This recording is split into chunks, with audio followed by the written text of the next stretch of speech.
11 tunaambia lakini baadaye alikuwa ni mwenye haki kwa imani. Bwana asifiwe.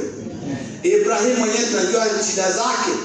Bwana asifiwe. Akamkana Sara na pia akawa na hali mbaya isiyo jema katika boma yake. Ndio basi akazaa mtoto na yule alikuwa anamfanyia kazi. Lakini Biblia inatuambia kwamba alimwamini Mungu. Bwana asifiwe.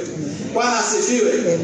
Tumeongea habari ya Sara mwenye alicheka alipopata habari ya kwamba bila shaka atapata mtoto. Lakini Biblia inatuambia baadaye alikuwa furaha kwa sababu nguvu za Bwana zilimkujia na akapata mtoto. Musa akamuua Misri.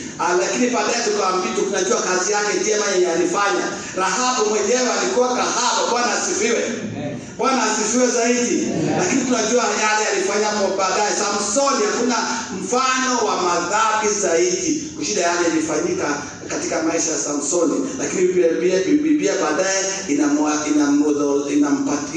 inampatia nafasi katika huo hukumu wa imani. Bwana asifiwe.